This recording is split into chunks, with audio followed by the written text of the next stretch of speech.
Hello everyone. இந்த வீடியோல வந்து நம்ம AC voltage source connected to a resistor தான் பார்க்க போறோம். ஆல்ரெடி நம்ம ஃபர்ஸ்ட் வீடியோல AC voltage source னா என்னன்னு பார்த்தோம். இப்போ இந்த வீடியோல வந்து ரெசிஸ்டருக்கு AC voltage source கனெக்ட் பண்ணா இதுல எவ்வளவு கரண்ட் ஃப்ளோ ஆகும், என்ன நடக்கும் அதுதான் மெயினா பார்க்க போறோம். இது வந்து போர்டு எக்ஸாம்க்கு டெரிவேஷன்ஸும் கேட்பாங்க. ஸோ அதனால இது பார்த்துக்கங்க. இது இம்பார்ட்டன்டான கான்செப்ட் தான். ரெசிஸ்டருக்கு நீங்க AC voltage source கனெக்ட் பண்ணீங்கன்னா ஸோ இப்போ AC voltage source நம்ம பார்த்தோம். அது என்ன ஆகும்னா டைம் மாற மாற வோல்டேஜ் டைம் இப்படி இருக்குன்னு வச்சுக்கலாம். ஸோ அதோட கிராஃப் எப்படி இருக்கும் அப்படின்னு பார்த்தீங்கன்னா இந்த மாதிரி இருக்கும். அதோட வோல்டேஜ் வந்து இன்க்ரீஸ் ஆகும், டிக்ரீஸ் ஆகும். அதுக்கப்புறம் நெகட்டிவ் சைடு போயிடும். இது நெகட்டிவ் சைடுன்னு சொல்லுவாங்க. நெகட்டிவ் சைடு போயிட்டு அங்கே இன்க்ரீஸ் ஆகும், மறுபடியும் டிக்ரீஸ் ஆகும். மறுபடியும் பாசிட்டிவ் சைடு வந்து இன்க்ரீஸ் ஆகும், டிக்ரீஸ் ஆகும். நெகட்டிவ் சைடு இன்க்ரீஸ் ஆகும், டிக்ரீஸ் ஆகும். ஸோ வோல்டேஜ் ப்ளஸ் மைனஸ் அப்படி மாறிட்டே இருக்கும். இதுதான் ஆல்டர்னேட்டிங் வோல்டேஜ் அப்படின்னு சொல்லுவோம். ஸோ ரெசிஸ்டர் வந்து வோல்டேஜ்க்கு ஏசி வோல்டேஜ் கனெக்ட் பண்ணால் இதில் எவ்வளோ கரண்ட் ஃப்ளோ ஆகும், ஸோ கரண்ட் வந்து எவ்வளோ இதில் ஃப்ளோ ஆகிட்டே இருக்கும். ஸோ கரண்ட் கேட்டால் நீங்கள் சிம்பிளாக ஓம்ஸ்லாம் போட்டுக்கலாம். So current is equal to voltage by resistance. இதுதான் ஓம்ஸ்லாம், டைரெக்டாக ஓம்ஸ்லாம் போடலாம். வோல்டேஜ் பதிலாக நீங்கள் என்ன போடணும்னா V0 sin omega t divided by resistance I is equal to V0 by R sin omega t. So current is equal to V0 by R sin omega t. So இங்க கவனிங்க, கரண்ட்டும் ஆல்டர்னேட் ஆகிட்டே தான் இருக்கும். ஏன்னா கரண்ட் வந்து கவனிங்க sign மேலே டிபெண்ட் ஆகுது. இன்ஃபேக்ட் நீங்கள் கரண்ட்டுக்கு கிராஃப் போட்டிங்கன்னா அதுவும் இப்படி தான் இருக்கும். அதுவும் வோல்டேஜ் எப்படி இருக்குமோ அதே மாதிரி தான் கரண்ட்டும் ஆல்டர்னேட் ஆகிட்டே இருக்கும். ஸோ இந்த மாதிரி ப்ளஸ் வரும், மைனஸ் வரும். இங்கே ப்ளஸ் மைனஸ் என்னன்னா டைரக்ஷன். ஒரு செகண்ட் கரண்ட் இப்படி மூவ் ஆச்சுன்னா இன்னொரு டைம்ல கரண்ட் ஆப்போசிட்டாக மூவ் ஆகும். ஸோ அதுதான் நெகட்டிவ். ஸோ ப்ளஸ்னா ஒரு டைரக்ஷன் ஃப்ளோ ஆகும், கரண்ட் மைனஸ்னா இன்னொரு டைரக்ஷன் ஃப்ளோ ஆகும். ஸோ கரண்ட் டைரக்ஷனும் இங்கே ஆல்டர்னேட் ஆகிட்டே இருக்கும். ஏன்னா கரண்ட்டும் சைன் மேலே டிபெண்ட் ஆகுது.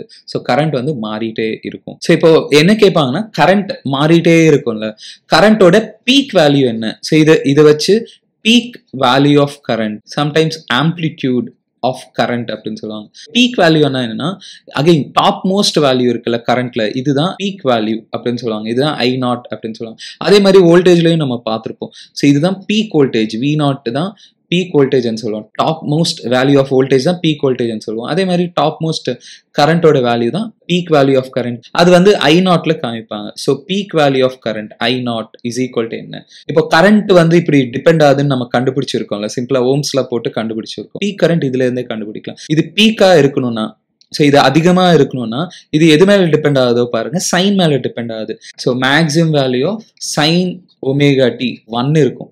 So maximum value of sine வந்து 1. அதனால பீக் வேல்யூ என்ன ஆகும்? இதுல 1ன்னு போட்டுக்கோங்க.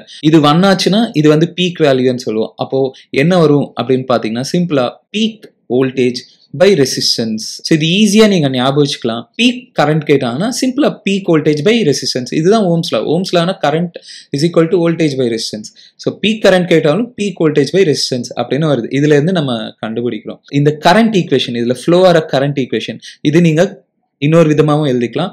ஸோ இந்த V0 by R பதிலாக சிம்பிளா peak current into sin omega t current through resistor in an AC circuit அப்படின்னு கேட்டாங்கன்னா சிம்பிளா I0 sin omega t வரும். current through resistor நம்ம என்ன கண்டுபிடிச்சோம்னா I0 sin omega t. voltage across resistor, ரெசிஸ்டருக்கு நம்ம என்ன வோல்டேஜ் கொடுத்தோம்னா V0 sin omega t கொடுத்தோம். ஸோ அதனால வோல்டேஜ் அக்ராஸ் ரெசிஸ்டர் வந்து நீங்க V0 sin omega t. இப்போ ரெண்டுத்துலயும் பாருங்க, இது சைனுக்குள்ள ஒமேகா டி இருக்கு, இங்கேயும் சைனுக்குள்ள ஒமேகா டி இருக்கு. அதனால என்னன்னு சொல்லுவாங்கன்னா current and voltage are in same phase. So இங்க சேம் ஃபேஸ்னா ஒன்றும் இல்லை, ஜென்ரலா சைனுக்குள்ள இருக்கிறது தான் இதுதான் என்னன்னு கூப்பிடுவாங்கன்னா ஃபேஸ் ஆங்கிள் அப்படின்னு கூப்பிடுவாங்க. ஸோ கரண்ட் த்ரூ ரெசிஸ்டருக்கும் அதே ஃபேஸ் ஆங்கிள் தான், வோல்டேஜ் த்ரூ ரெசிஸ்டருக்கும் அதே ஃபேஸ் ஆங்கிள் தான். ரெண்டுத்துக்குமே சேம் ஃபேஸ் ஆங்கிள் இருக்கு. ஸோ அதனால தான் கரண்ட்டும் வோல்டேஜும் சேம் ஃபேஸ்ல இருக்கு, ரெண்டுமே ஒரே ஃபேஸ்ல இருக்கு அப்படின்னு சொல்லுவாங்க. ஏன்னா ரெண்டுத்துக்குமே ஒரே phase angle. Face angle check பண்ணும்போது கொஞ்சம் கேர்ஃபுல்லா இருக்கணும். என்னன்னா இது சைன்ல, கரண்ட் சைன்ல இருந்துச்சுன்னா வோல்டேஜும் சைன்ல தான் இருக்கணும். அப்புறம் வெளியில எப்போதுமே பிளஸ் வேல்யூ தான் இருக்கணும், பாசிட்டிவ். இங்க ஈக்குவேஷன் முன்னாடி பிளஸ்ல தான் இருக்கணும், இது பிளஸ்ல தான் இருக்கணும், இதுவும் பிளஸ்ல தான் இருக்கணும். இது வந்து கண்டிஷன்ஸ் ஃபேஸ் ஆங்கிள் செக் பண்ணும்போது. நெக்ஸ்ட் இதுலயே ஃபேசர் டயக்ராம். ஃபேசர் டயக்ராம்ல கரண்ட்டும் வோல்டேஜும் are taken as vectors in fact phasor டயக்ராமை கொஞ்சம் பேர் வெக்டர் டயக்ராம்னு கூட சொல்லுவாங்க. வெக்டர்ஸ்னா ஒன்றும் இல்லை, இந்த மாதிரி ஒரு ஆரோ மார்க் போட்டு இப்படி காமிப்போம், அதுக்கு டைரக்ஷன்லாம் இருக்கு அப்படின்னு எடுத்துப்போம். இங்க வந்து அசியூம் பண்ணிப்பாங்க. ஸோ இந்த கரண்ட்டும் வோல்டேஜும் வெக்டர்ஸா அசியூம் பண்ணிப்பாங்க. ஸோ அது வந்து வெக்டரா டிரா பண்ணுவாங்க. அந்த டிரா பண்றது தான் ஃபேஸர் டயக்ராம் அப்படின்னு சொல்லுவாங்க. ஸோ இப்போ இது டிரா பண்றதுக்கு முன்னாடி ஒரு ரூல் இருக்கு. இப்போ ஃபேஸ் ஆங்கிள் இருக்குல்ல, ஒமேகா டி, இது வந்து என்னன்னு சொல்லுவாங்கன்னா angle made with x axis அப்படின்னு சொல்லுவாங்க. ஸோ எக்ஸ் ஆக்சிஸோட இது பண்ற ஆங்கிள் தான் இந்த ஃபேஸ் ஆங்கிள் அப்படின்னு சொல்லுவாங்க. இப்போ லெட்ஸ் சே இதுதான் எக்ஸ் ஆக்சிஸ் அப்படின்னு வச்சுக்கலாம். இப்போ கரண்ட் வந்து எக்ஸ் ஆக்ஸோட எவ்வளவு ஆங்கிள் பண்ணும்னா அதுதான் ஃபேஸ் ஆங்கிள். இது இப்போ நீங்க இது வெக்டர் எடுத்துக்கினா அது எப்படி இருக்கும், என்ன டைரக்ஷன்ல இருக்கும்னா இது எக்ஸ் ஆக்சிஸ்ல கண்டிப்பா கரண்ட் வந்து இந்த டைரக்ஷன்ல இருக்கும். கரண்ட் த்ரூ ரெசிஸ்டர் வந்து இந்த டைரக்ஷன்ல இருக்கும். ஏன்னா இது வந்து ஒமேகா டி ஆங்கிள் பண்ணுது வித் எக்ஸ் ஆக்சிஸ், இது வந்து ஒமேகா டி ஆங்கிள் பண்ணுது. ஸோ அதனால கரண்ட் த்ரூ ரெசிஸ்டர் வந்து இப்படி இருக்கும் அப்படின்னு நம்ம எடுத்துக்கலாம். அதே மாதிரி வோல்டேஜ் த்ரூ ரெசிஸ்டர் அதுக்கும் ஃபேஸ் ஆங்கிள் பாருங்க, அதுக்கும் ஒமேகா டி தான். ஸோ அதுவும் கண்டிப்பா இந்த டைரக்ஷன்ல தான் இருக்கும். ஏன்னா எக்ஸ் ஆக்சிஸோட ஒமேகா டி ஆங்கிள் பண்ணுதுன்னா கண்டிப்பா இந்த இடத்துல தான் இருக்கணும், இந்த டைரக்ஷன்ல தான் இருக்கணும். ஸோ அதனால வோல்டேஜ் அக்ராஸ் ரெசிஸ்டர் அதுவும் இந்த டைரக்ஷன்ல தான் இருக்கும். ஸோ வோல்டேஜ் அக்ராஸ் ரெசிஸ்டரும் இப்படி போடுவாங்க. ஸோ இந்த டைரக்ஷன்ல தான் இருக்கு அப்படின்னு எடுத்துப்பாங்க. ஸோ இங்க கவனிச்சிங்கன்னா கரண்ட் த்ரூ ரெசிஸ்டரும் வோல்டேஜ் அக்ராஸ் ரெசிஸ்டரும் ஒரே டைரக்ஷன்ல தான் இருக்கும். ஏன்னா ரெண்டுத்துக்கும் ஒரே ஃபேஸ் ஆங்கிள் தான். ஸோ ரெண்டுமே எக்ஸ் ஆக்ஸோட சேம் ஆங்கிள் பண்ணும். அதனால கரண்ட் இந்த டைரக்ஷன்ல இருந்தா வோல்டேஜும் இந்த டைரக்ஷன்ல தான் இருக்கும். ஸோ இதுதான் ஃபேஸர் டயக்ராம் அப்படின்னு சொல்லுவாங்க. கொஞ்சம் பேர் வந்து சிம்பிளி என்ன பண்ணுவாங்கன்னா கரண்ட் வந்து இப்படி ஹாரிசான்டலா எடுத்துப்பாங்க. இப்போ கரண்ட் ஐஆர் இப்படி இருந்துச்சுன்னா கண்டிப்பா வோல்டேஜ் அக்ராஸ் ரெசிஸ்டரும் அதுவும் ஒரே ஃபேஸ்ல இருக்கனால வோல்டேஜ் அக்ராஸ் ரெசிஸ்டரும் அதே டைரக்ஷன்ல இப்படி டிரா பண்ணுவாங்க. ஸோ ஃபார் சிம்பிளிசிட்டி இப்படி கொஞ்சம் பேர் டிரா பண்ணுவாங்க. ஸோ எனிவே இதுதான் என்னன்னு கூப்பிடுவாங்கன்னா ஃபேஸர் டயக்ராம். ஸோ நீங்க இப்படியும் டிரா பண்ணிக்கலாம், இப்படியும் டிரா பண்ணிக்கலாம், ப்ராப்ளம் இல்லை. இந்த எக்ஸாம்பிள் பாருங்க, ஏசி வோல்டேஜ் வந்து ரெசிஸ்டர் கனெக்ட் பண்ணிருக்காங்க. என்ன கேட்கறாங்கன்னா பீக் கரண்ட் ஆர்எம்எஸ் கேட்கறாங்க, ஈக்குவேஷன் ஆஃப் கரண்ட் கேட்கறாங்க, time period and frequency of current oscillations கேட்கறாங்க. ஸோ ஃபர்ஸ்ட் பீக் கரண்ட் பார்க்கலாம். ஸோ சிம்பிளா பீக் கரண்ட் கேட்டாங்கன்னா நீங்க ஃபார்முலா யூஸ் பண்ணுங்க, பீக் வோல்டேஜ் பை ரெசிஸ்டன்ஸ். இப்போ பீக் வோல்டேஜ் என்ன இருக்கும் பாருங்க, இதுதான் வோல்டேஜ் ஈக்குவேஷன். ஸோ இந்த வோல்டேஜ் ஈக்குவேஷன்ல சைனுக்கு முன்னாடி ஒரு வேல்யூ இருக்கு பாருங்க, இதுதான் பீக் வோல்டேஜ் அப்படின்னு சொல்லுவோம். இதுதான் V0. இங்க V0 தான் 200 டிவைடட் பை ரெசிஸ்டன்ஸ் இங்க இருக்கு பாருங்க 10 ohms சொல்லியிருக்காங்க, ரெசிஸ்டன்ஸ் 10. ஸோ கேன்சல் பண்ணிக்கோங்க. ஸோ இது என்ன வரும்னா 20 ஆம்பியர். ஸோ பீக் கரண்ட் வந்து 20 ஆம்பியர்ஸ் இருக்கும். அதே மாதிரி ஆர்எம்எஸ் கரண்ட்னு கேட்குறாங்க. நம்ம ஃபர்ஸ்ட் வீடியோவை பார்த்தோம், ஆர்எம்எஸ் அப்படின்னு சொன்னாலே root mean square. Root mean square கேட்டாங்கன்னா ஜென்ரலா இன்டெகிரேஷன் பண்ணி கால்குலேட் பண்ணுவாங்க. பட் அதெல்லாம் தேவையில்லை, சிம்பிளா நீங்க இந்த ஃபார்முலா ஞாபகம் வச்சுங்க, பீக் கரண்ட் பை √2 அப்படின்னு பார்த்தோம்.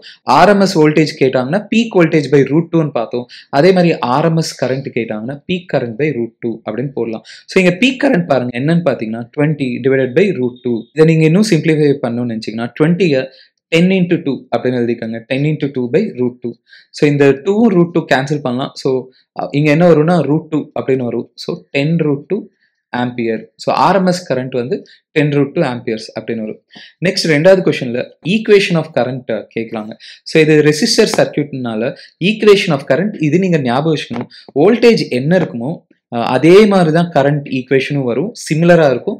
ஸோ ஆனால் இங்க I0 sin ஒமேகா டி அப்படின்னு வரும். நம்ம I0 ஆல்ரெடி கண்டுபிடிச்சிட்டோம், பீக் கரண்ட் அது வந்து 20 இன்டூ சைன் ஆஃப் ஒமேகாவோட வேல்யூ இங்க இருக்கும் பாருங்க, இங்க என்ன இருக்கோ அப்படியே போட்டுலாம் இன்ஃபேக்ட். ஸோ இது சைன் ஆஃப் ஒமேகா வந்து 10 இன்டூ டைம் அப்படின்னு போட்டுக்கலாம். இதுதான் equation of current in resistor circuit. அப்புறம் நெக்ஸ்ட் என்ன கேட்குறாங்களோ பாருங்க, time period and frequency of current oscillations கேட்குறாங்க. ஸோ இப்போ இந்த கரண்ட் வந்து இப்படி ஆசிலேட் ஆகிட்டே இருக்கும். ஸோ ஆசிலேட்டர்னா இந்த மாதிரி மாறிட்டே இருக்கும், பிளஸ் மைனஸ் இந்த மாதிரி கரண்ட் வந்து மாறிட்டே இருக்கும். இப்போ அந்த கரண்டோட ஈக்குவேஷன் தான் இது, அது வந்து சைன் மேல டிபெண்ட் ஆயிருப்பாருங்க. இப்போ டைம் பீரியட் கேட்கறாங்க. டைம் பீரியட் என்னன்னா 1 ஆசிலேஷன் ஆர் 1 சைக்கிள்னு சொல்லுவாங்க. இப்போ சைக்கிள்னா என்னன்னா இதுதான் ஒரு சைக்கிள், ஏன்னா இது மறுபடியும் ரிப்பீட் ஆகும், இது ஒரு சைக்கிள். இந்த சைக்கிளுக்கு எவ்வளவு டைம் எடுக்குமோ அதுதான் டைம் பீரியட் அப்படின்னு சொல்லுவாங்க. இது வந்து டைம் ஆக்சிஸ். ஸோ இந்த இதுக்கு எவ்வளோ டைம் எடுக்குமோ அதுதான் டைம் பீரியட். டைம் பீரியட் ஈஸியாக நீங்கள் கண்டுபிடிக்கலாம். டைம் பீரியட்க்கு ஒரு ஃபார்முலா இருக்கு, 2π/ω. இது நீங்கள் ஞாபகம் வச்சுக்கணும். ஸோ இது ரொம்ப இம்பார்ட்டண்ட்டான ஃபார்முலா, சிம்பிளா. ஸோ டைம் பீரியட் வந்து 2π/ω. ஒமேகா வந்து இங்கே டைமுக்கு முன்னாடி ஒரு டேர்ம் இருக்கு பாருங்க, அதுதான் omega. So divided by 10. So இது கேன்சல் பண்ணுங்க. ஸோ 5 வரும். ஸோ π/5 அப்படின்னு வரும். அதே மாதிரி ஃப்ரீக்வன்சி கேட்குறாங்க. ஃப்ரீக்வன்சி வந்து 1/டைம் பீரியட் அப்படின்னு போட்டுக்கலாம். இல்லாட்டி omega is equal to 2πf இந்த ரிலேஷன் நீங்கள் எது வேணாலும் யூஸ் பண்ணிக்கலாம். எனிவே நம்ம டைம் பீரியட் கண்டுபிடிச்சதுனால இங்கே சப்ஸ்டியூட் பண்ணிடலாம். 1/π/5. ஸோ இந்த 5 மேலே போகும். ஸோ 5/π. ஃப்ரீக்வன்சியோட யூனிட்ஸ் வந்து ஹெர்ட்ஸ் அப்படின்னு சொல்லுவாங்க, HZ.